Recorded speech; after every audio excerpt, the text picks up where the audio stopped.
Information transfer, verbal to non verbal, માહિતીનું રૂપાંતરણ મૌખિકથી અમૌખિક. હેલો અર્જુન, આજે તું સ્કૂલ કેમ નહોતો આવ્યો?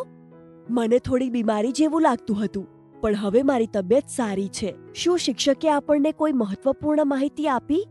હા, ઊભો રે, મારી ડાયરીમાં એક નોંધ છે, હું તને વાંચીને સંભળાવું છું.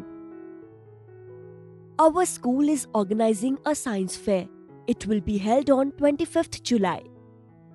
There will be 4 stalls: food science, solar energy, medicines, and water energy. Each group will handle one stall. Raju's group will manage food science.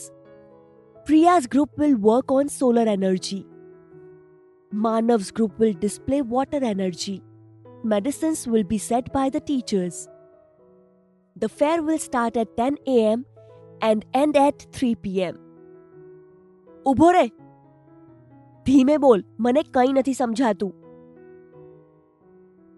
અરે અર્જુન, ઊભો રે, હું તને ટ્રી ડાયાગ્રામની મદદથી સમજાવું છું.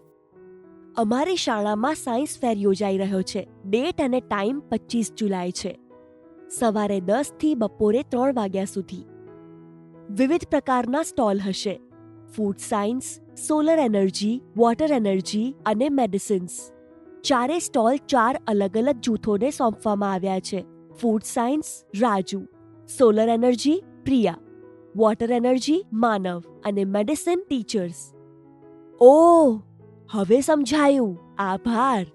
હું મારી નોટબુકમાં ઝડપથી એક ટેબલ બનાવીશ જેથી હું ભૂલી ના જાઉં. Name of the fair: science fair. Date and time 25th July 10 a.m. to 3 p.m. Number of stalls 4. Name of stalls: food science, solar energy, medicines, water energy. Groups: Raju, Priya, Manav, teachers. આભાર મીના, કાલે સ્કૂલમાં મળીશું. ઠીક છે, by. શું તમે જોયું? આ ઇન્ફોર્મેશન ટ્રાન્સફરનું ઉદાહરણ હતું. જ્યારે આપણે કોઈ ફકરાની માહિતીને નોન વર્બલ સ્વરૂપમાં બદલીએ છીએ, જેમ કે ટેબલ એટલે કે કોષ્ટક અથવા ટ્રી ડાયાગ્રામમાં. બોર્ડની પરીક્ષામાં આ પ્રકારનો પ્રશ્ન અવારનવાર 5 ગુણ માટે આવે છે. કેટલીક મહત્વપૂર્ણ બાબતો યાદ રાખો. ફકરો ધ્યાનથી વાંચો અને કી પોઈન્ટ્સ સમજો. તમને માત્ર એક ફોર્મેટ એટલે કે કોષ્ટક અથવા ટ્રી ડાયાગ્રામનો ઉપયોગ કરવાનું કહેવામાં આવશે. જો કોષ્ટક હોય તો ડાબી બાજુના હેડિંગ્સ પહેલેથી જ આપેલ હોય છે. તમારે માત્ર સાચી માહિતી ભરવાની હોય છે. જો ટ્રી ડાયાગ્રામ હોય તો હંમેશા મુખ્ય વિષય વચ્ચે લખો, જેમ કે સાયન્સ ફેર, અને પછી શાખાઓ બનાવીને બાકીની માહિતી ઉમેરો. ચાલો એક ઉદાહરણની મદદથી આ 2 ફોર્મેટનો અભ્યાસ કરીએ. ક્વેશ્ચન 1. ફકરો વાંચો અને નીચે આપેલ કોષ્ટકને પૂર્ણ કરો. રમેશ અને રાધા શાળાએ જતા ભાઈ બહેન છે. રમેશ 16 વર્ષનો છે અને ધોરણ 10માં અભ્યાસ કરે છે. તેને અંગ્રેજી ગમે છે અને તે રોજ 3 કલાક તેનો અભ્યાસ કરે છે. તેના શોખ ફિલ્મો જોવી અને પેઇન્ટિંગ કરવું છે. તે ફિલ્મ નિર્માતા બનવા માંગે છે. રાધા 13 વર્ષની છે અને ધોરણ 7માં અભ્યાસ કરે છે.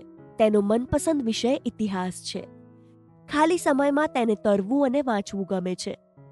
તે એથ્લીટ બનવા માંગે છે અને દેશ માટે મેડલ જીતવા માંગે છે. ક્વેશ્ચન 2. ફકરો વાંચો અને આપેલ ટ્રી ડાયાગ્રામને પૂર્ણ કરો. ગ્રીન વેલી સ્કૂલનો વાર્ષિક રમતગમત દિવસ એટલે એન્યુઅલ સ્પોર્ટ્સ ડે 15મી ઓગસ્ટના રોજ આયોજિત કરવામાં આવશે.